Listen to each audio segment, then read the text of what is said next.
السلام عليكم ورحمة الله وبركاته. إن الحمد لله نحمده ونستعينه ونستغفر ونعوذ بالله من شرور أنفسنا وسيئات أعمالنا. من يهده الله فلا مضل له ومن يضلله فلا هادي له، وأشهد أن لا إله إلا الله وحده لا شريك له، وأشهد أن محمدا عبده ورسوله. أما بعد، رب اشرح لي صدري ويسر لي أمري واحلل عقدة من لساني يفقهوا قولي. رب زدني علما رب زدني علما। আলহামদুলিল্লাহ, আল্লাহ তাবারক ওয়া তাআলার বিশেষ রহমতে আজকে আমরা পূর্বের মতো ক্লাসে উপস্থিত হয়েছি, যেটা আল্লাহ তাবারক ওয়া তাআলার ফজল, তার তৌফিক। এজন্য আমরা সকলে তার প্রশংসা করব। তারপর আমাদের সকলের প্রাণ প্রিয় নবী করিম মুহাম্মদ সাল্লাল্লাহু আলাইহি সাল্লাম, ওনার উপরে অসংখ্য শান্তির ধারা বর্ষিত হোক। আল্লাহুম্মা সাল্লি আলাইহি আল্লাহুম্মা বারিক আলাইহি। তো আমাদের কথা চলছে আখেরাত। আখেরাত যে হবে, তারপর কি কি হবে, তার মধ্যে আমরা প্রায় 5টি বিষয় সম্পর্কে অবগত হয়েছি, জেনেছি। আজকে 6 নম্বর বিষয় বলা হবে। লেখক রাহিমাহুল্লাহ বলেন যে ওয়াতুন শারুদ দাওয়াবিন, যে আমলের নথিপত্র কিংবা রেজিস্টার যাতে সবকিছু থাকবে, সেটা বিছে দেওয়া হবে, খুলে দেওয়া হবে পাঠকের সামনে, প্রত্যেক আমলকারীর সামনে। দাওয়াবিন এটা দিওয়ানের বহু বচন।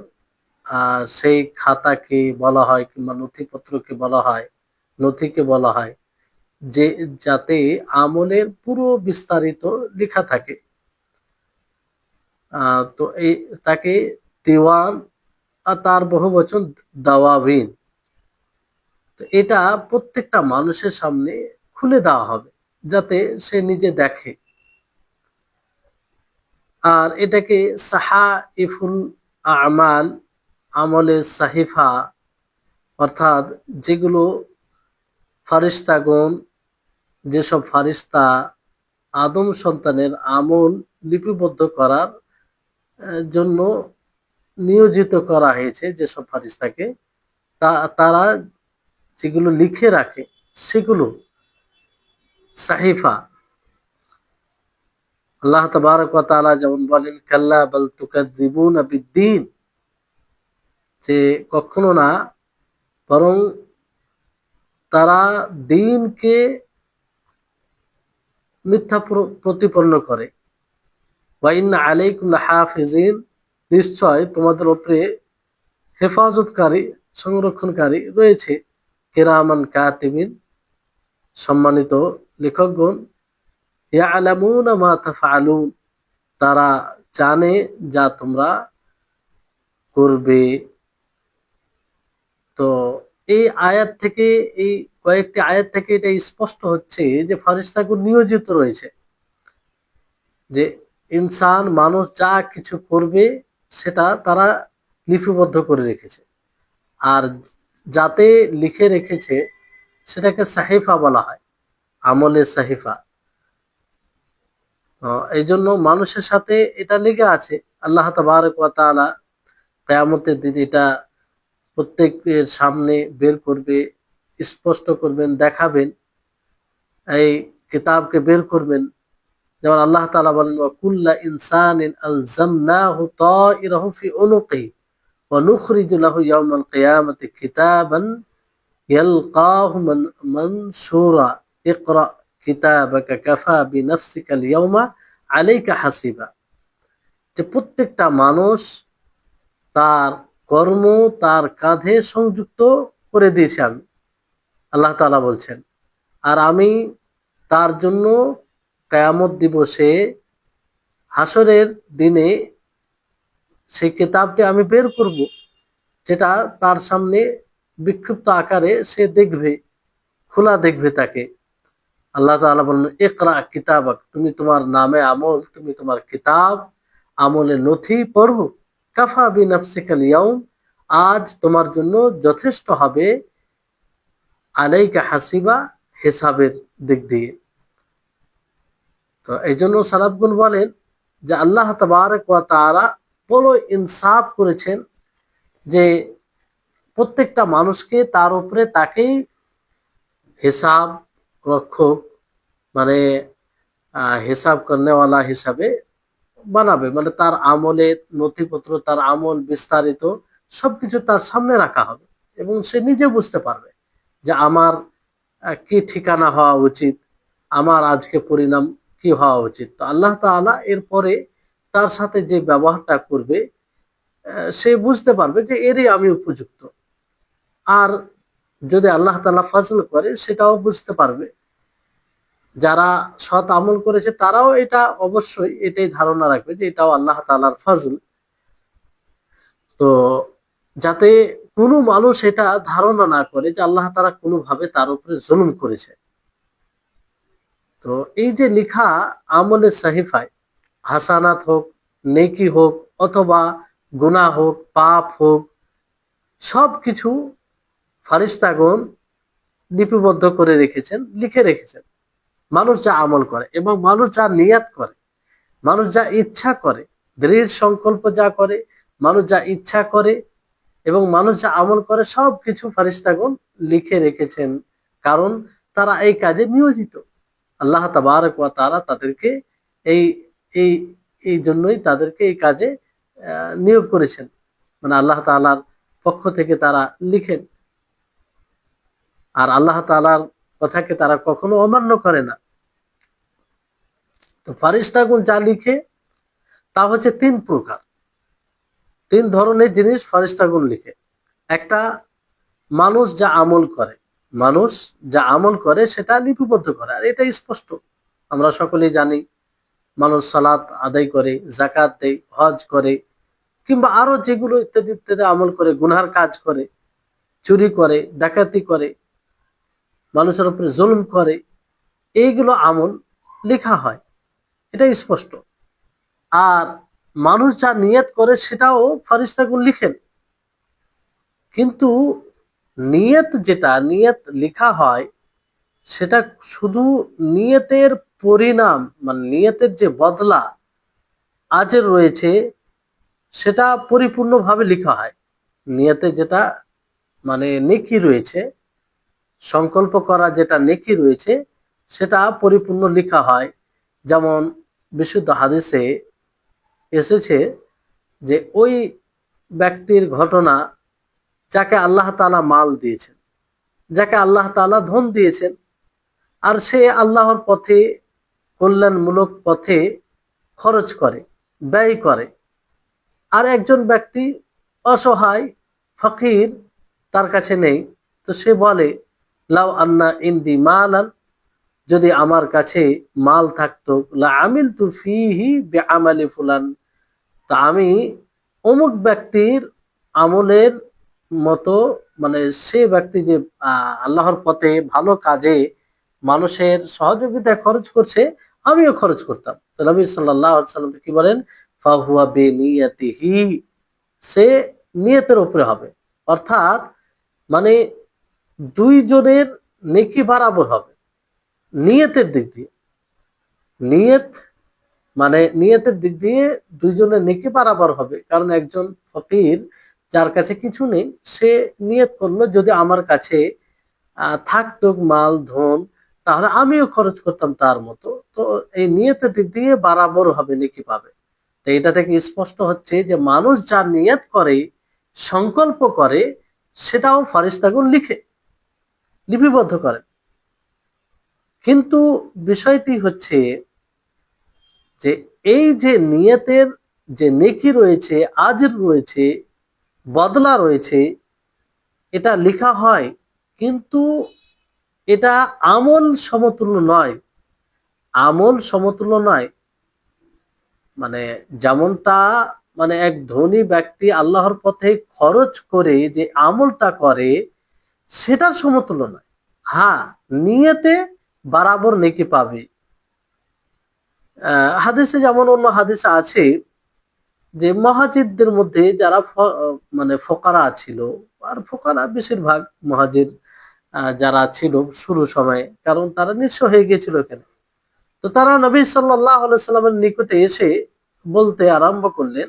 তারা বললেন, ইয়া রাসূলুল্লাহি, হে আল্লাহর রাসূল, ইন্না আহলাদ দুসুরি সাবাকুনা, যে যারা বিত্তশালী, যারা ধনী, যাদের কাছে মাল ধন সম্পদ আছে, তারা তো আমাদের চেয়ে এগিয়ে গেল তারা। তো রাসূল সাল্লাল্লাহু আলাইহি ওয়াসাল্লাম তাদেরকে বললেন যে তাহলে তোমরা করো, তুসাব্বিহুন, তোমরা আল্লাহর পবিত্রতা ঘোষণা করো, সুবহানাল্লাহ বলো, ওয়া তুহাম্মিদুন, আর তোমরা আল্লাহ তাআলার প্রশংসা করো, আলহামদুলিল্লাহ বলো, ওয়া তুকাব্বিরুন, আর তোমরা আল্লাহ তাআলার বড়ত্ব বর্ণনা করো, আল্লাহু আকবার বলো, দুবুরা কুল্লি সালাতিন সালাসা ওয়া সালাসিনা, প্রত্যেক নামাজের পরে 33 বার। যখন এই কথা ধনীরা শুনলো, ধনীরা শুনলো, তো তারাও এটার উপরে আমল করতে লাগলো। তো ফকির যারা যারা অসহায়, তারা আবার নবী সাল্লাল্লাহু আলাইহি ওয়াসাল্লামকে অভিযোগ করলো যে তারা তো এটাও আমল করে এগিয়ে যাচ্ছে। তখন নবী সাল্লাল্লাহু আলাইহি ওয়াসাল্লাম তাদেরকে বলেন যে যালিকা ফাদলুল্লাহি ইউতিহি মান ইয়াশা, এটা আল্লাহ তাবারক ওয়া তাআলার ফজল, এটা আল্লাহ তাবারক ওয়া তাআলার অনুগ্রহ, যে তাদেরকে ধন দিয়েছে, তাদেরকে আল্লাহ তাআলা মাল দিয়েছে, তারপরে সেটাকে তারা ভালো পথে খরচ করে আল্লাহর নৈকট্য লাভ করছে, আল্লাহর নিকটে নেকি অর্জন করছে। তো এটা আল্লাহ তাআলার ফজল, অনুগ্রহ।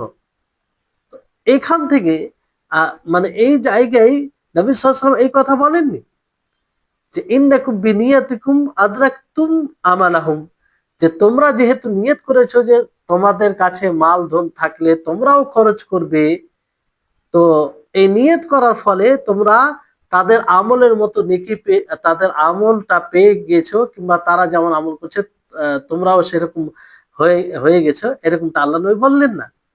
বরং আল্লাহ নবী কি বললেন যে যালিকা ফাযলুল্লাহি ইউতিহি মান ইয়াশা, এটা আল্লাহ তাআলার অনুগ্রহ যে তাদেরকে মাল ধন দিয়েছে, তারা খরচ করে আল্লাহ তাআলার নৈকট্য লাভ করছে। তো এখান থেকে এটা স্পষ্ট হচ্ছে যে যদিও নেকি পায় একজন ব্যক্তি ধনী, সে নিজের ধনকে, নিজের মালকে আল্লাহর পথে খরচ করে, নেকির পথে, ভালো পথে খরচ করে, সে একটা আমল করে, এই আমলের ফলে আল্লাহ তাআলাকে খুশি করে। আর একজন গরিব যার কাছে কিছু নেই, সে নিয়ত করে যে আমার কাছে ধন থাকলে আমিও এরকম খরচ করতাম, তো সেও নেকি পাবে। কিসের নেকি পাবে? কেমন? যে নিয়ত যেহেতু করেছে যে থাকলে খরচ করতো, তো নিয়তে বরাবর নেকি পাবে। কিন্তু যে ব্যক্তি আমল করছে, মানে ধনী ব্যক্তি যে খরচ করছে, তার আমলের মতো কখনো হতে পারবে না। জি, তো এটাই হচ্ছে ইনসাফ, এটাই হচ্ছে নেই। কারণ একজন ব্যক্তি সে আমল করলো না, শুধু নিয়ত করলো, তো সে কি করে যে আমল করলে তার বরাবর হতে পারে, সমান হতে পারে? এটা তো আমাদের বিবেকও আসে না। হ্যাঁ, এখানে শুধু তার মতো কিসে হবে? নিয়তে। সেও নিয়ত করে খরচ করেছে, মানে যার কাছে নেই সেও নিয়ত করছে, থাকলে হয়তো খরচ করতো, কিন্তু মাল না থাকার কারণে খরচ করে না, আমলটা হয় না, কিন্তু নিয়তে বরাবর। ফলে নিয়তে বরাবর, কিন্তু আমলের দিক দিয়ে তার মতো হবে না, ওই নাকি আমলের মতো হবে না। তাই হচ্ছে বিষয়। তাহলে আশা করি আপনারা বুঝতে পারছেন বিষয়গুলো। আর তাহলে নিয়ত, মানুষ যা সংকল্প করে সেটাও ফারিস্তাগণ লিখে, আর সেটাকেও মানুষ নিজের নামে আমলে, নিজের আমলের নথিপত্রতে দেখতে পাবে, নিঃসন্দেহে দেখতে পাবে, এতে কোনো সন্দেহ নেই। এর উপরে ঈমান নিয়ে আসতে হবে। তাহলে একটা আমল লিখেন আল্লাহ তাআলা, একটা নিয়ত। আর যেটা বিষয়, নিয়তের মধ্যে একটা বিষয় আসে যে হাম, মানে কোনো জিনিসে ইচ্ছা করা, দৃঢ় সংকল্প নয়, মানে ইচ্ছা। আর এটা আবার দুই প্রকারের হয়, এটা আবার দুই প্রকার হয়, ভালোভাবে শুনবেন, না হলে বুঝতে পারবেন না। এটা আবার দুই প্রকার হয়। যে এক এক প্রকার হচ্ছে যে কোনো জিনিসের ইচ্ছা করা আর সাধ্য অনুযায়ী সেটাকে করা, ইচ্ছা করে সাধ্য অনুযায়ী সেটাকে করা, কিন্তু সেটাকে পরিপূর্ণ করার মাঝে কোনো জিনিস আহ, দেওয়াল হয়ে দাঁড়িয়ে যাওয়া, প্রাচীর হয়ে দাঁড়িয়ে যাওয়া, প্রাচীর হয়ে দাঁড়িয়ে যাওয়া। কোনো জিনিস যখন ওটাকে পূর্ণ করতে যাবে, একটা মানুষ কোনো জিনিসের নিয়ত করলো, যে আহ ধরেন একটা মানুষ নিয়ত করলো যে আমি রাত্রে 8 রাকাত নামাজ পড়বো, 8 রাকাত তাহাজ্জুদ নামাজ পড়বো, মানে এটা একটা ইচ্ছা করলো। সে রাত্রে উঠলো, ওঠার পরে সে হয়তো 2 রাকাত পড়েছে, কিন্তু কোনো কারণে সে পারলো না, কোনো কারণে সে পারলো না। তো এখানে কোনো কারণ বলতে এটাও হতে পারে যে তার হঠাৎ করে শরীর আর সাথ দিচ্ছে না, শরীর শরীর তার সাথ দিচ্ছে না, অসুস্থ হয়ে পড়লো, কিংবা শরীর দুর্বল হয়ে গেল, যাই হোক এই কারণে সাথ দিচ্ছে না, এই কারণে পূর্ণ করতে পারলো না। সে নিয়ত করেছিল যে আমি 8 রাকাত পড়বো, কিন্তু সে 2 রাকাত পড়ে আর পারছে না, কোনো কারণে পূর্ণ করতে পারছে না, কিন্তু সাধ্য অনুযায়ী সে করলো। তো এখানে পুরো নেকি তার জন্য লেখা হবে, পুরো নেকি লেখা হবে, যেহেতু তার নিয়ত সে ইচ্ছাও করেছে এবং সে সাধ্য অনুযায়ী করেছেও। এর দলিল কি? আল্লাহ তাবারক ওয়া তাআলার এই বাণী সূরা নিসার 100 নম্বর আয়াত, ওয়ামান ইয়াখরুজ মিন বাইতি মুহাজিরান ইলাল্লাহি ওয়া রাসূলিহি সুম্মা ইউদরিকুল মাউতু ফাকাদ ওয়াকা আজরুহু আলাল্লাহ। যে ব্যক্তি নিজের বাড়ি থেকে হিজরতের উদ্দেশ্যে আল্লাহ তাবারক ওয়া তাআলা ও তার রাসূলের দিকে হিজরতের উদ্দেশ্যে বের হয়ে যাবে, তারপরে তার মৃত্যু হয়ে যায়, তারপরে তার মৃত্যু হয়ে যায়, তাহলে সে হিজরতের নেকি পাবে। ফাকাদ ওয়াকা আজরুহু আলাল্লাহ, কারণ সে পরিপূর্ণভাবে নিয়ত করে বের হয়েছিল, মৃত্যুর কারণে সে করতে পারলো না, তো সে পুরোপুরি নেকি পাবে। তো এখান থেকে স্পষ্ট হচ্ছে যে যদি কোনো মানুষ কোনো কাজের ইচ্ছা করে আর সাধ্য অনুযায়ী করে, কিন্তু পূর্ণ করতে গিয়ে কোনো জিনিসে বাধা পড়ে যায়, আর সেটা মানে গ্রহণযোগ্য কারণ, বাধা, তো এই ক্ষেত্রে সে পুরোপুরি তার নেকি লেখা লেখা হয়। আর এটা যদি হয়, তো বিশেষ করে যারা ধরেন পাঠক, তালাবাতুল ইলম, ইলম সন্ধানকারী, তাদের জন্য এটা সুসংবাদ, তাদের জন্য এটা সুসংবাদ যে যখন যদি কোনো মানুষ ধরেন যে নিয়ত করলো যে আমি ইলম অর্জন করব, জ্ঞান অর্জন করব, আর আমি যে জ্ঞানটা অর্জন করব সেই জ্ঞান দ্বারা মানুষ যাতে উপকৃত হয়, সেই জ্ঞান দ্বারা যাতে রাসূল সাল্লাল্লাহু আলাইহি সাল্লামের সুন্নাহর খিদমত করতে পারি, মানুষের মাঝে প্রচার প্রসার করতে পারি, তার বিরুদ্ধে কেউ কথা বললে সেটার খণ্ডন করতে পারি, আর জমিনে আল্লাহ তাআলা দ্বীনকে প্রচার প্রসার করতে পারি, এটা নিয়ত করে সে জ্ঞান অর্জন করতে আরম্ভ করলো, কিন্তু সে পারলো না, হয়তো সে মারা গেল, নিয়ত তো করেছিল কিন্তু মারা গেল, কিংবা আর কিছু এরকম গ্রহণযোগ্য কারণ যদি কারণে না পারে, তাহলে তার জন্য আহ নেকি কোনটা, নেকি লেখা হবে যেটা সে নেকি মানে নিয়ত করেছিল, আর যতটা সে প্রচেষ্টা করেছিল তার সেগুলো লেখা হবে। আর যেটা নিয়ত করেছিল যে আমি দ্বীনি জ্ঞান অর্জন করে মানুষের মাঝে এই দ্বীন ইসলামকে প্রকৃত দ্বীন ইসলামকে পৌঁছাবো, কিংবা মানুষ যাতে আমার জ্ঞান দ্বারা উপকৃত হয়, এই নিয়ত করে সে শুরু করেছিল, কিন্তু মৃত্যু হওয়ার কারণে পারলো না, ফলে সে পুরোপুরি নেকি পাবে। তো মানুষ, এটা তার অভ্যাস, যে যদি ধরেন কোনো মানুষের অভ্যাস থাকে আমল করা, কিন্তু কোনো কারণে, উপযুক্ত কোনো কারণে করতে পারলো না, তাহলে তার জন্য কিন্তু আজর লিখা হয়, নেকি লিখা হয়। এই জন্য প্রতিটি মানুষকে, আমাদের সকলকে এই ব্যাপারে সচেতন হওয়া দরকার, যে আমরা সবসময় যেন ভালো আমলে নিজেকে অভ্যস্ত করে নিই। কারণ যখনই আমরা কোনো কারণে হয়তো পারবো না, কিন্তু না পড়েও তখন না পারার কারণে নেকি লিখা হয়, নেকি লিখা হয়। যেমন নবী সাল্লাল্লাহু আলাইহি ওয়াসাল্লাম বলেন, ইদা মারিদাল আবদু আও সাফারা কুতিবা লাহু মিথলু মা কানা ইয়ামালু মুকিমান সাহিহান। যে যখন কোন বান্দা অসুস্থ হয় অথবা সফর করে, তো তার জন্য ঠিক অতটাই লেখা হয় যে যতটা সে বাড়িতে থেকে এবং সুস্থ অবস্থা আমল করে। আল্লাহ তাবারক ওয়া তাআলা কি চমৎকার একটা মানে বিধান দেখেন, যে মানুষ যদি সুস্থ অবস্থায় ভালো আমল করে, ভালো সুস্থ অবস্থায় এবং মুকিম বাড়িতে থেকে যেটা আমল করে, বাইরে যাওয়ার ফলে সেটা হয়তো আমল করতে সক্ষম হয় না, কিংবা অসুস্থ হওয়ার পরে সক্ষম হয় না। যেমন ধরেন একজন ব্যক্তি তাহাজ্জুদের সালাত পড়ে, রাত্রে নামাজ পড়ে, লম্বা কিয়াম করে, কিন্তু অসুস্থ হওয়ার কারণে সে পড়তে পারছে না। তো এতে কি হবে? সে নেকি পাবে, সে নেকি পাবে। আর একজন ব্যক্তি ধরেন বাড়িতে থেকে সে নিয়মিত জামাতে নামাজ পড়ে, নিয়মিত জামাতে নামাজ পড়ে, তারপরে সুন্নাহ রাতে বা এগুলো সবই পড়ে, বাইরে যাওয়ার কারণে সে পড়তে পারেনি, পড়তে পারে না, তো সে পুরোটাই নেকি পাবে। কারণ কারণ সে ইচ্ছায় মানে একটা কারণবশত ছেড়েছে। এটা গুরুত্বপূর্ণ বিষয়। এই জন্য যখন আমরা অবসর থাকবো, যাতে অবসর টাইমে আমরা ইবাদতে কাটাই। ফলে আমরা যখন ব্যস্ত হয়ে যাব, আর ব্যস্ততার কারণে যদি করতে না পারি, হৃদয়ে ইচ্ছা থাকে কিন্তু কোনো কারণে করতে না পারি, তো আমরা নেকি পাবো। তো এই হচ্ছে বিষয়। তো আশা করি আপনারা বুঝতে পারছেন বিষয়গুলো। দ্বিতীয় প্রকার হচ্ছে যে কোনো কেউ যদি কোনো জিনিসের ইচ্ছা করে আর শক্তি থাকার পরেও ছেড়ে দেয়, শক্তি থাকার পরেও ছেড়ে দেয়, তাহলে তার জন্য পুরোপুরি নেকি লেখা হয়, মানে তার নিয়তের।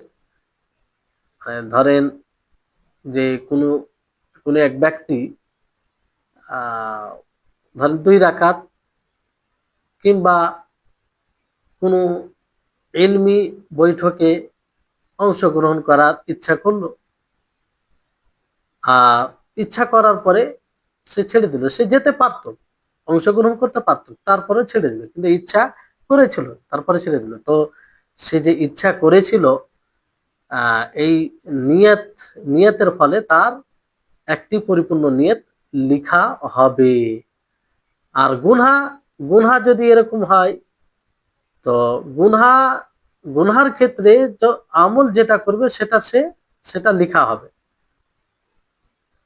আর সেটার জন্য যে যতটা প্রচেষ্টা করবে, মানে সক্রিয়তা যতটা পাওয়া যাবে সেটার ব্যাপারে, কিন্তু কোনো কারণে হয়তো অক্ষম করতে পারেনি, কিন্তু সে চেষ্টা করেছে, তো সে যে নিয়ত করেছে এবং যা চেষ্টা করেছে সেটা লিখা হবে। সেটার মানে গুনাহ লিখা হবে, গুনাহ লিখা হবে। তো প্রথম যে বিষয়টি বলা হয়েছিল আপনাদেরকে, যে কোনো ব্যক্তি কোনো জিনিসের ইচ্ছা করলো, তারপর সাধ্য অনুযায়ী করলো, কিন্তু পুরো করতে পারলো না কোনো কারণে, তাহলে এর লিখা হবে। এটা তো স্পষ্ট, এটা লিখা হবে, নেকি পূর্ণ লিখা হবে। যেমন হিজরতে একটা আয়াত বলা হলো, সূরা নিসার 100 নম্বর আয়াত, যে কোনো ব্যক্তি হিজরতের উদ্দেশ্যে আল্লাহ তাআলা এবং তার রাসূলের দিকে হিজরতের উদ্দেশ্যে যদি বের হয়, আর তার মৃত্যু হয়ে যাওয়ার কারণে সে না পারে হিজরত করতে, তাহলে সে পরিপূর্ণ হিজরতের নেকি পাবে। তো এটা তো স্পষ্ট বিষয়।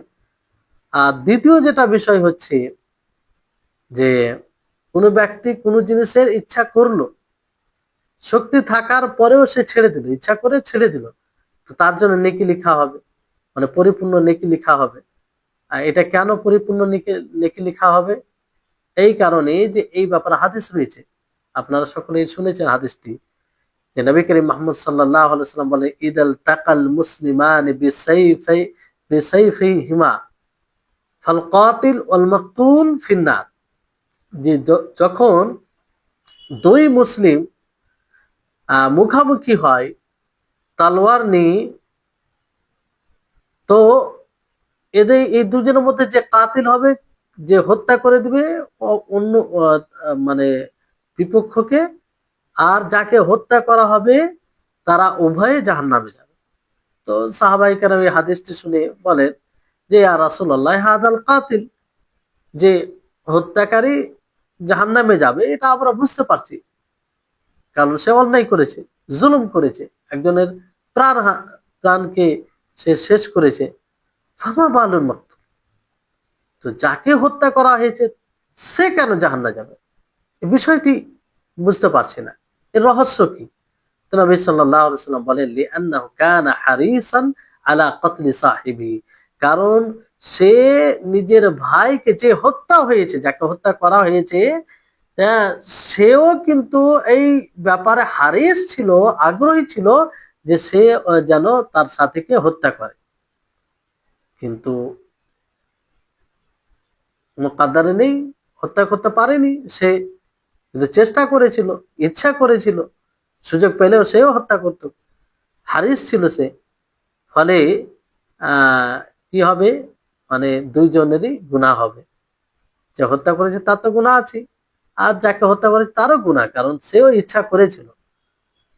এইরকম ভাবে কেউ যদি মন্দ জিনিসের ইচ্ছা করে, আর কোনো কারণে সেটাকে, কোনো কারণে বলতে কোনো মানে কারণে করতে না পারে, করার তার ইচ্ছা আছে কিন্তু কোনো কারণে করতে না পারে, তাহলে তার জন্য গুনাহ লেখা হবে। তাহলে আশা করি আপনারা বুঝতে পারলেন।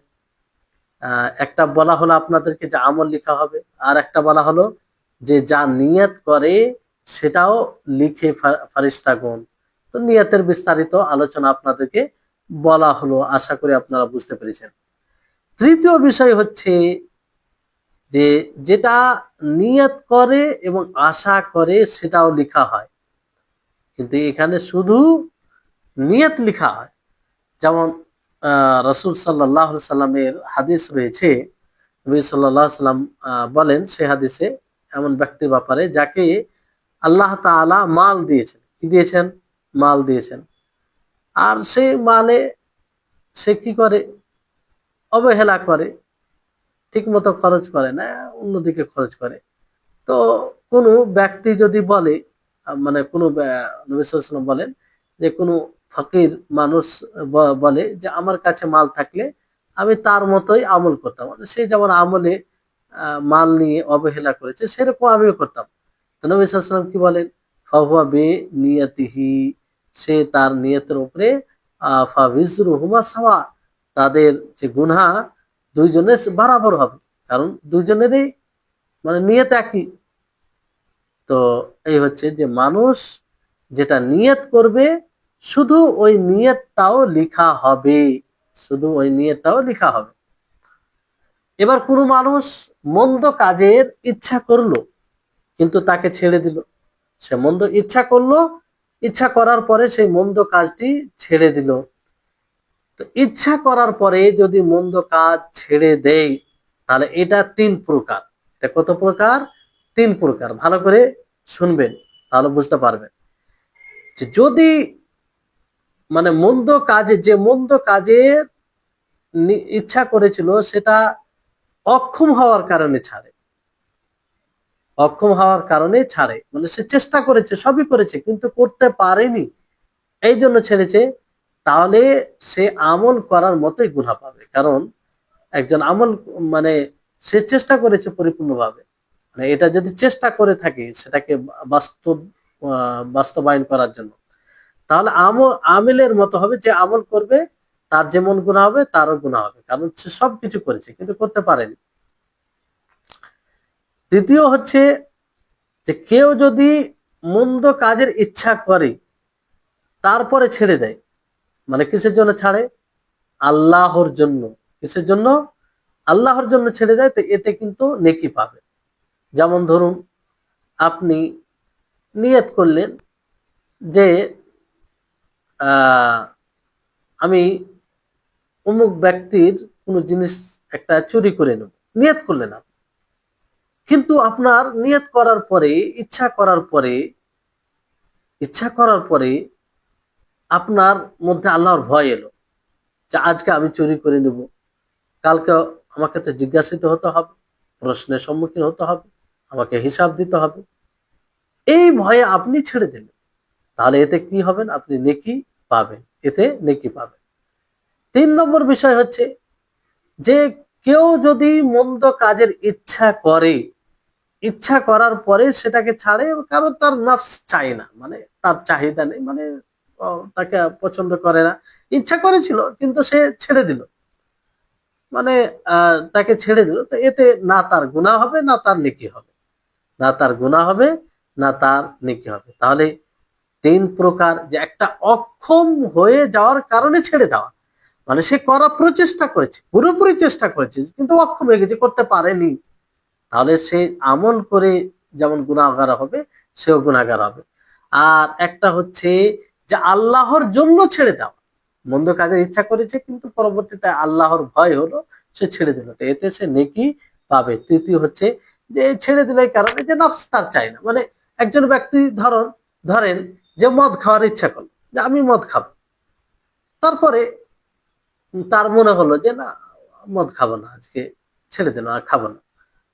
তো এটা এই জন্য নয় যে সে আল্লাহকে ভয় করেছে, মানে ছেড়ে দিল, কিংবা এরকম কিছুই নাই, মানে তার মন আর চায় না, তার মন আর চাই না, এবং তারপরে খেলো না।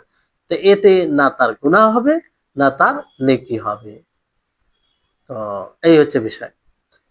আল্লাহ তাবারক ওয়া তাআলা হাসানাত, নেকির বদলা দিবেন আমল থেকে, আমল থেকে বেশি বদলা দিবেন। আমল যারা করবে তাদেরকে আল্লাহ তাআলা বদলা দিবেন, মানে আমল অনুযায়ী বদলা দিবে তা নয়, আমল যে করবে তাকে আল্লাহ তাআলা অতিরিক্ত বদলা দেবেন। কিন্তু গুনহার ক্ষেত্রে নয়, গুনহা যতটা করবে ততটাই আল্লাহ তাআলা তাকে তার বদলা দিবে। এটা আল্লাহ তাআলার ফজল, এটা আল্লাহ তাবারক ওয়া তাআলার অনুগ্রহ, এটা আল্লাহ তাবারক ওয়া তাআলার দয়া। আল্লাহ তাআলা এই জন্য কি বলেন, মান জাআ বিল হাসানাতি ফালাহু আশরু আমসালিহা ওয়া মান জাআ বিস সাইয়্যাতি ফালা ইউজজা ইল্লা মিথলাহা ওয়া হুম লা ইউজলামুন। যে ব্যক্তি নেকি নিয়ে আসবে তার জন্য 10 গুণ রয়েছে, আরো 10 গুণ। আর যে মন্দ নিয়ে আসবে তাকে অতটাই বদলা দেওয়া হবে যতটা সে মন্দ করেছে, তাদের উপরে জুলুম করা হবে না। এখান থেকে এটা স্পষ্ট, এটা স্পষ্ট, এটা আল্লাহ তাবারক ওয়া তাআলার ফজল বলতে পারেন, তার অনুগ্রহ বলতে পারেন।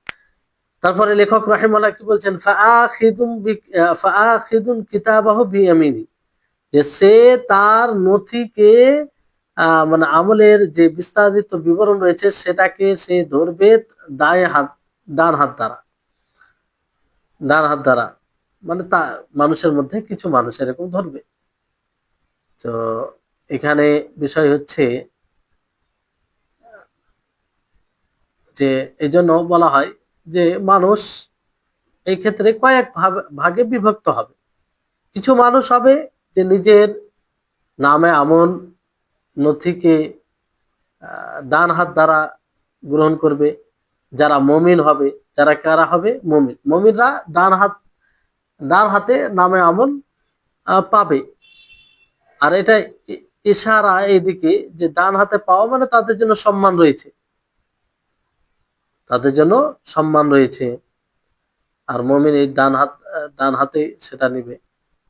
আর কাফির এরা নিজের নথিকে কোথায় নেবে, বাম হাতে, কিংবা পিঠের পিছন থেকে, পিঠের পিছন থেকে, যারা কাফির হবে। জি, এখানে আওমি ওয়ারাই যুহুর যাহরিহি, এটা যে রয়েছে সন্দেহর কারণে নয়, সন্দেহর কারণে নয়, বরং এইভাবে মানে গ্রহণ করবে, কিছু লোক এরকম থাকবে। জি, তারপরে লেখক রাহিমাহুল্লাহ তিনি বলেন, তার কথা থেকে স্পষ্ট হয় যে মানুষ যে আমলের নথিপত্র গ্রহণ করবে, এই আমলের নথিপত্র তিন রকম, তিন পদ্ধতিতে গ্রহণ করবে, তিন তিন রকম ভাবে। একটা হচ্ছে কিছু মানুষ ডান হাতে নথিপত্র গ্রহণ করবে, মানে নামে আমল। কিছু মানুষ আছে বাম হাতে নামে আমল গ্রহণ করবে। আর কিছু মানুষ আছে পিঠের পিছন থেকে, পিঠের পিছন থেকে। তো এখানে যেটা দ্বিমত, মানে বাহ্যিক ভাবে যেটা ইখতিলাফ হচ্ছে মানে সিফাত বিবরণের কারণে। তো যে পিঠের পিছন থেকে নামে আমল নথি ধরবে, সে মূলত বাম হাত দ্বারাই ধরবে, বাম হাত দ্বারাই ধরবে। কারণ সবাই ওইভাবেই বাম হাত দ্বারা ধরবে তারা। আর নিজের হাতকে কোথায় রাখবে, মানে পিছন থেকে পিছনে থাকবে, বা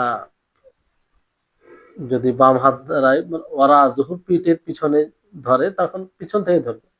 তো এটাও এক প্রকার বাম হাত দ্বারাই আমলকে গ্রহণ করা হলো। এটা কেন, মানে কিছু মানুষ পিঠের পিছন থেকে তারা নথি গ্রহণ করবে নামে আমল, আমল নামা। এটা কেন?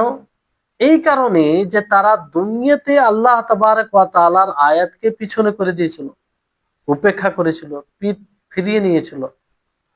তো আল্লাহ তাআলা ওই রকমই তাদেরকে, ওই রকমই তাদের সাথে সুলুক করবেন, ব্যবহার করবেন, যে তারা ওইখানে আমলে নথি পিছনে নেবে। যেমন দুনিয়াতে তারা মানে পিছিয়ে গেছিল আল্লাহ তাআলার আয়াত থেকে, বাণী থেকে, অনুরূপ ভাবে আহ আল্লাহ তাআলা আখিরাতে এইভাবে তাদেরকে দেবেন। তো তারপরে লেখক রাহিমাহুল্লাহ একটি আয়াত নিয়ে এসেছেন যে ওয়াকুল্লা ইনসানিন আলজামনাহু তায়িরাহু ফি উনুকিহি ওয়া নুখরিজু লাহু ইয়াওমাল কিয়ামাতি কিতাবান ইয়ালকাহু মানসুরা ইকরা কিতাবাকা কাফা বিনাফসিকা আল-ইয়াওমা আলাইকা হাসিবা। যে আয়াতটি পূর্বে পড়া হয়েছে আপনাদের, আল্লাহ তাআলা বলছে যে আমি প্রত্যেকটা মানুষের সাথে তার কাঁধে আহ তার কর্ম সংযুক্ত করে দিয়েছি, আর আমি কিয়ামতের দিনে সেই কিতাবকে বের করব যেটা সে বিক্ষিপ্ত খোলা দেখবে। আর আল্লাহ তাআলা বলবেন ইকরা কিতাবাকা কাফা বিনাফসিকা আল-ইয়াওম, আজ তুমি কিতাবকে পড়ো, নথিকে পড়ো, তোমার জন্য যথেষ্ট হবে হিসাবের ক্ষেত্রে। তো এই আয়াতটি দেখি, এবং এই আয়াতটি পড়ে আমাদেরকে অনুধাবন করা উচিত, ভাবা উচিত, এবং সেই দৃশ্যকে সামনে রাখা উচিত যে আল্লাহ তাআলা বলবেন ইকরা কিতাবাকা কাফা বিনাফসিকা আল-ইয়াওম আলাইকা হাসিবা, যে তুমি তোমার কিতাবকে, তোমার নথিপত্রকে, তোমার নামে আমলকে পড়ো, আজকে তোমার উপরে এটাই হিসাবের জন্য যথেষ্ট। আল্লাহুল মুস্তান, আল্লাহ আমাদের হেফাজত করুক। আজকে আমরা অবহেলা করি, কিছুই মনে করি না, অনেক আমল করি, আমাদের মনেও থাকে না, কিংবা আমরা মনে করার চেষ্টাও করি। আমরা মনে করি যে হলো না হলো, কিন্তু হাসরের মাঠে আপনি একটা একটা করে দেখতে পাবেন যাকে আপনি কিছুই মনে করেন, যার ব্যাপারে আপনার কোনো সিরিয়াস হওয়ার কোনো বিষয় ছিল না, সেটাকেও আপনি দেখবেন। ফলে যারা মুজরিমিন হবে, অন্য আয়াতে সূরা কাহফে আল্লাহ তাআলা অন্য আয়াতে কিভাবে বলেন যে আহ, তারা কিতাব যখন দেখবে তারা বলবে মা লা ইউগাদিরু সাগীরাতান ওয়ালা কাবীরা, এই কিতাবে কি হয়েছে যে সে ছোট বড় কিছুই ছাড়েনি, সবকিছু নথিভুক্ত তাতে রয়েছে। তো এই যে আল্লাহ তাবারক ওয়া তাআলার বাণী, আর এত সুন্দর ভঙ্গিমায় বলা হয়েছে, তারপরে যদি আমরা এগুলোকে উপলব্ধি না করি, এইসব আয়াতকে সামনে না রাখি, এইসব আয়াতকে স্মরণ করে যদি আমরা সেই হিসাব জাযার উপরে ওই রকম ভাবে ঈমান আনতে না পারি, তাহলে বড় দুর্ভাগ্যের বিষয়। তো এই হচ্ছে বিষয়। আর তওবার ক্ষেত্রে দেখেন, এটা যে আল্লাহ তাবারক ওয়া তাআলা হিসাব নিবেন, লিখে রেখেছেন, সেটা দেখবে একজন মানুষ, বুদ্ধিজীবী মানুষ, কারণ আল্লাহ তাআলা সকলকে বিবেক দিয়েছেন, সেই দিন এটা দেখে সে বুঝতে পারবে যে আমার হাসর কি হবে, আর আমি কিসের উপযুক্ত। কিন্তু দুনিয়াতে আল্লাহ তাবারক ওয়া তাআলা দরজা উন্মুক্ত করে রেখেছে, দরজা একদম খুলে রেখেছে, যে মানুষ যতই বড় গুনাহ করুক না কেন, যতই বড় পাপ করুক না কেন, যদি বান্দা তওবা করে, ফিরে আসে, অনুতপ্ত হয়, তাহলে আল্লাহ তাআলা ক্ষমা করবে, আল্লাহ তাআলা ক্ষমা করবে, আল্লাহ তাআলা তার তওবাকে কবুল করবে। বারবার যদি গুনাহ হয়, বারবার আল্লাহ তাআলার অবাধ্যতা হয়, আর তওবা করে, তওবাতে খালিস হয়, সৎ হয়, শর্ত সহ তওবা করে, তাহলে আল্লাহ তাআলা তাকে ক্ষমা করতেই থাকবে। দুনিয়াতে এই বিষয়টা থাকছে। ফলে আমাদের যখনই গুনাহ হবে আমাদের দ্বারাতে, সঙ্গে সঙ্গে তওবার দিকে ফিরে আসা উচিত। এই জন্য বলা হয় যে একজন বান্দা যখন জাহান্নামে চলে যায়, এই জাহান্নামী পথটা তার বেছে নেওয়া পথ। এই জাহান্নামী পথটা তার স্বজ্ঞানে বেছে নেওয়া পথ। কারণ আল্লাহ তাআলা মানুষের জন্য এতটা দ্বার খুলে দিয়েছেন জান্নাতে যাওয়ার জন্য, যার কোনো আমরা ভাবতেই পারি না। আল্লাহ তাআলা দেখুন যে নেকির ক্ষেত্রে কোনো মানুষ একটি নেকি করলে আল্লাহ তাআলা কি বললেন, মান জা বিল হাসানাতি ফালাহু আশরু আমসালিহা। আল্লাহু আকবার। যে কেউ যদি একটা নেকি নিয়ে আসে তার 10 গুণ আল্লাহ তাআলা দেবেন। আয়াতে এসেছে এরকম যে 10 থেকে 700 গুণ, তার চেয়ে অতিরিক্ত আল্লাহ তাআলা দেবেন। নেকির ক্ষেত্রে আল্লাহ তাআলা এতটা প্রশস্ত, আল্লাহ তাআলার ফজল উন্মুক্ত করে দিয়েছে যে এই নেকি করতে গেলে এতটা নেকি দিবে।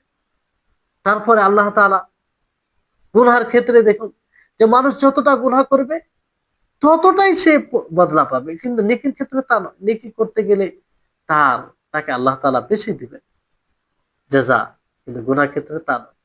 তারপর আল্লাহ তাআলা মাফ করার পথ রেখেছেন যে আল্লাহ তাআলা মাফ করবেন। বান্দা আল্লাহ তাআলা চায়, আল্লাহ তাআলা তার কোরআন যে স্টাডি করলে বোঝা যায় যে আল্লাহ তাআলার এটা স্পষ্ট বার্তা যে বান্দা গুনাহ করে, গুনাহ হতেই পারে, মানুষের দ্বারাতে গুনাহ করার এই স্বভাব আল্লাহ তাআলা মানুষের মধ্যে দিয়েছেন। গুনাহ হবে, এটাই স্বাভাবিক। কিন্তু গুনাহ হওয়ার পরে ফিরে আসবে আল্লাহ তাআলার কাছে, তওবা করবে, খালিস তওবা করবে, আল্লাহ তাআলা মাফ করবে, যতই বড় গুনাহ করবে। আল্লাহ তাআলা যদি শিরকের গুনাহ, যেটা সবচেয়ে বড় জুলম, যেটা সবচেয়ে বড় পাপ, যেটা সবচেয়ে বড় নিষেধাজ্ঞা, যেটা সম্পর্কে কোরআনের সর্বপ্রথম নিষেধ করা হয়েছে, সেটা শিরক। এই শিরক করেও যদি কেউ আল্লাহ তাআলার কাছে ক্ষমা চায়, তওবা করে, তা আল্লাহ তাআলা ক্ষমা করবে, আল্লাহ তাআলা ক্ষমা করবে। কিন্তু মারা গেলে, শিরক করে যদি মারা যায়, তাহলে আল্লাহ তাআলা আর ক্ষমা করবে না। বড় যদি শিরক হয়, সে চিরস্থায়ী জাহান্নামে হবে। তাহলে এতটা প্রশস্ত করার পরেও যদি আমরা জান্নাতকে অর্জন না করতে পারি, আল্লাহ তাআলাকে খুশি না করতে পারি, গুনাহ মুক্ত হয়ে জীবন গুনাহ মুক্ত, নিজের গুনাহ মুক্ত না হতে পারে, তাহলে তো বড় দুর্ভাগ্যের বিষয়, বড় দুর্ভাগ্যের বিষয়। এই জন্য হাসর মাঠে যার জন্য যেটা ফয়সালা হবে, নিশ্চিত ভাবে বুঝতে পারবে যে সে এটারই উপযুক্ত, এটারই উপযুক্ত। যারা জান্নাতি হবে তারা এটা ধারণা করবে যে এটা আল্লাহ তাআলার ফজল, আল্লাহ তাআলার অনুগ্রহ। কিন্তু এই জন্য দেখবেন যে আল্লাহ তাবারক ওয়া তাআলা তার নকশা, তার চিত্র কোরআনে তুলে ধরেছেন। আল্লাহ তাআলা সূরা হাক্কাতে কি বলেন? সূরা হাক্কাতে বলেন যে যাদেরকে তাদের নামে আমল নথিপত্র ডান হাতে দেওয়া হবে, ফাম্মা মান উতিয়া কিতাবাহু বিয়ামিনি ফায়াকুলু হাউমুকরাউ কিতাবিয়া। সে বলবে যে এসো এসো এসো, আমার নামে আমল পড়ো, আমার নামে আমল পড়ো, আমার কিতাব, আমার নথিপত্র পড়ো। সে বলবে হা উমুকরাউ কিতাবিয়া আন্নি ইন্নী জানাতু আন্নী মুলাকিন হিসাবিয়া। আমি জানতাম যে আমি আমার হিসাব পাবো। এক বড় খুশির সাথে, আনন্দের সাথে বলবে, কারণ সে জানবে যে দুনিয়াতে আমল করেছে। কিন্তু যার নামে আমল, যার নথি তার বাম হাতে দেওয়া হবে, সে কি বলবে? আম্মা মান উতিয়া কিতাবাহু বিশিমালি, সে বলবে যে ওয়ালাম আদরি মা হিসাবি, যদি আমি এই হিসাবকে না জানতাম, না পেতাম, কতই না ভালো হতো। ইয়া লাইতাহা কানাতিল কাযিয়া, আমার মৃত্যুই যদি আমার জীবনের শেষ অন্তিম হয়ে যেত, কতই না ভালো হতো। তো এই হচ্ছে বিষয়। তো দুনিয়াতে আমরা যতদিন আছি ততদিন আমাদের জন্য সুযোগ আছে। আমরা তওবা করি, অনুতপ্ত হই আল্লাহর কাছে। বারবার আমরা চাইবো যে হে আল্লাহ, তুমি ভালো কাজে তৌফিক দাও, মন্দ কাজ থেকে বিরত রাখো। আল্লাহ তাআলার সাথে সর্ব অবস্থায় সংযোগ রেখে, সম্পর্ক রেখে আমরা দুনিয়াতে চলবো। তাহলে এটাই এতে সম্ভব আছে যে আমরা মৃত্যুর সময় হয়তো ভালো অবস্থায় আমাদের মৃত্যু হবে, আর এইভাবে আমাদের ঠিকানা জান্নাত হবে। তো আল্লাহ তাআলা যেহেতু মানুষকে সৃষ্টি করেছেন, আল্লাহ তাআলা মানুষকে জানেন, আল্লাহ তাআলা সবকিছু জানেন। মানুষের দুর্বলতা যেটা রয়েছে সেটাও আল্লাহ তাআলার সৃষ্টি। ফলে আমরা গুনাহ করলেও, পাপী হলেও আল্লাহর কাছে যদি ফিরে আসি, তো আল্লাহ তাআলা আমাদেরকে ভালোবাসবেন। আর আল্লাহ তাআলা আমাদেরকে ভালো কাজের তৌফিক দান করবেন। আল্লাহর কাছে এই জন্য নবী করিম মুহাম্মদ সাল্লাল্লাহু আলাইহি ওয়াসাল্লাম দোয়া করতেন যে হে আল্লাহ, তুমি আমাকে উত্তম কাজ করার তৌফিক দাও। আল্লাহুম্মা ইন্নী আসআলুকা ফি'লাল খায়রাত ওয়া তারকাল মুনকারাত। যে হে আল্লাহ, আমি তোমার কাছে উত্তম কাজ করতে যেন পারি এটা চাইছি, আর মুনকারাত যেগুলো শরীয়ত বিরোধী কাজ, শরীয়ত শরীয়ত বিরোধী সেগুলোকে পরিহার করতে পারি। তো এই হচ্ছে বিষয়। তো আমরা যদি এগুলোর উপরে ঈমান নিয়ে আসি আর এগুলোকে আমরা সবসময় মনে রাখতে পারি, তো অনেকটাই গুনাহ দমন হবে আমাদের জীবনে। গুনাহ থেকে বিরত থাকবো, আল্লাহ তাআলাকে ভয় করব। আর যে কোনো গুনাহ হবে সেটার ব্যাপারে তখনই আমাদের ধারণা হবে যে এই গুনাহ তো আমাকে হাসরের মাঠে দেখতে হবে। ফলে আজকে আমি তওবা করে ফিরে আসি এবং আল্লাহ তাআলা যেন ক্ষমা করে দেয় আমাকে। তো এইভাবে আমরা এগুলোর উপরে ঈমান নিয়ে আসতে পারি। ইনশাআল্লাহ আরো কিছু বিষয় আছে কিয়ামতে যেগুলো ঘটবে এর সাথেই রিলেটেড, সেটা আগামী ক্লাসে হবে ইনশাআল্লাহ। আল্লাহ তাআলা আমাদের সকলকে এসব বিষয়ের উপরে পুরোপুরিভাবে ঈমান রাখার এবং এর যে প্রভাব, সুপ্রভাব আমাদের জীবনে পড়া উচিত সেটা যেন পড়ে। আমরা যেন সবসময় এগুলোকে মনে রাখতে পারি। আর এটাকে মনে রেখে যেন আমরা গুনাহ থেকে বিরত থাকতে পারি এবং ভালো কাজে যেন এগিয়ে যেতে পারি। আল্লাহ তাআলা আমাদের সকলকে সার্বিকভাবে তৌফিক দান করুন। ওয়া আখির দাওয়ানা আনিল হামদুলিল্লাহি রাব্বিল আলামিন। আসসালামু আলাইকুম ওয়া রাহমাতুল্লাহি ওয়া বারাকাতুহু।